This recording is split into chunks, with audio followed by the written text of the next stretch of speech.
নমস্কার বন্ধুরা, মা ও মেয়ের রান্নাবান্নায় আপনাদের জানাই সবাইকে স্বাগত। সবাই কেমন আছেন? আশা করছি সবাই খুব ভালো আছেন। আজ আবারও আপনাদের মাঝে এলাম সম্পূর্ণ একটা নতুন রেসিপি নিয়ে। আজকের রেসিপি কুলের আচার। ছোট থেকে বড় আমরা কিন্তু সবাই কম বেশি কুলের আচার খেতে খুব ভালোবাসি। আপনারা কে কে কুলের আচার খেতে ভালোবাসেন আমাকে অবশ্যই কমেন্টে জানাবেন। চলুন রেসিপিটা শুরু করা যাক। প্রথমে কুলগুলো ভালো করে জল দিয়ে ধুয়ে বোটা ছাড়িয়ে বেশ কিছুক্ষণ রোদ্রে রেখে দিয়েছিলাম। এবার হলুদ লবণ দিয়ে কুলটাকে ভালো করে চটকে মেখে নিচ্ছি। এরকম ভাবে মেখে নেবার পর আরও কিছুক্ষণ কুলটাকে রোদ্রে রেখে দেব।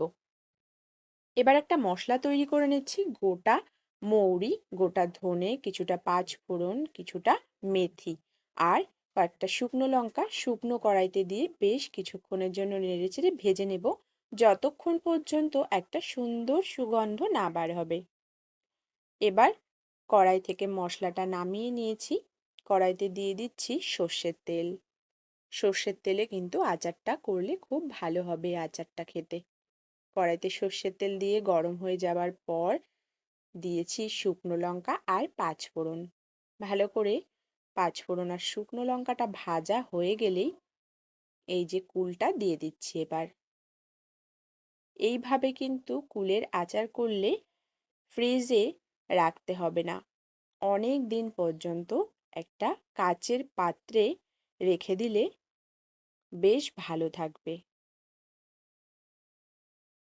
এবার কিছুক্ষণের জন্য নাড়াচাড়া করে নেওয়ার পর দিয়ে দিচ্ছি পরিমাণ মতো হলুদ আর দিচ্ছি লবণ আর একটুখানি বিট লবণ দেব। বিট লবণটা অনেকটা স্বাদ বাড়াতে সাহায্য করবে। আমার চ্যানেলে নতুন বন্ধু হয়ে থাকলে চ্যানেলটি সাবস্ক্রাইব করে আমার পাশে থাকার অনুরোধ রইল। ভিডিওর পাশে বেল আইকন রয়েছে, প্রেস করে রাখবেন, তাহলে যখনই আমি নতুন ভিডিও শেয়ার করব সবার প্রথমে আপনার কাছে নোটিফিকেশন পৌঁছে যাবে। কুলটা কিছুক্ষণ নাড়াচাড়া করে নেবার পর দিয়ে দিচ্ছি আখের গুড়। আমি এখানে 700 মতন কুল নিয়েছি আর এখানে আখের গুড় দিচ্ছি 200 গ্রাম মতন। কুলটা খুব বেশি টক ছিল না, সেই জন্য গুড়টা আমি একটু অল্পই দিয়েছি। আপনারা আপনাদের যে কুলটা নেবেন সেই কুলটা কতটা টক হয় তার উপরে নির্ভর করে কিন্তু গুড়টা দেবেন।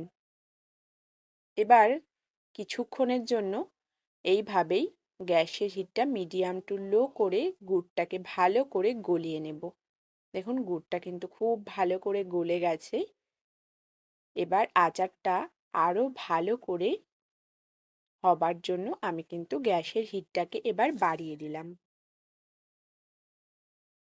বেশ কিছুক্ষণের জন্য এইভাবে নাড়াচাড়া করে নেব, যাতে গুড়ের কাঁচা গন্ধটা চলে যায়। এবার কিন্তু কুলের আচারটা হয়ে এসেছে। দেখুন কড়াই থেকে কিন্তু ছেড়ে দিচ্ছে কি সুন্দর। এইভাবে একবার বাড়িতে কুলের আচার বানিয়ে খেয়ে দেখুন, আশা করছি খুব ভালো লাগবে। নামানোর আগে যে ভাজা মশলাটা তৈরি করেছিলাম ওটা গুঁড়ো করে দিয়ে দিলাম। এবার কুলের আচারটা সম্পূর্ণ রেডি, নামিয়ে নেব।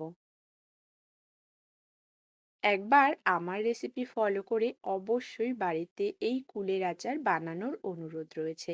ছোটবেলায় কিন্তু আমরা সবাই স্কুল গেটের সামনে এই কুলের আচার খেয়েছি। আপনারা কে কে এই কুলের আচার খেতে ভালোবাসেন অবশ্যই কমেন্টে জানাবেন।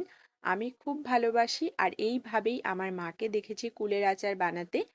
আমিও আপনাদের সামনে সেই রেসিপিটাই তুলে ধরলাম।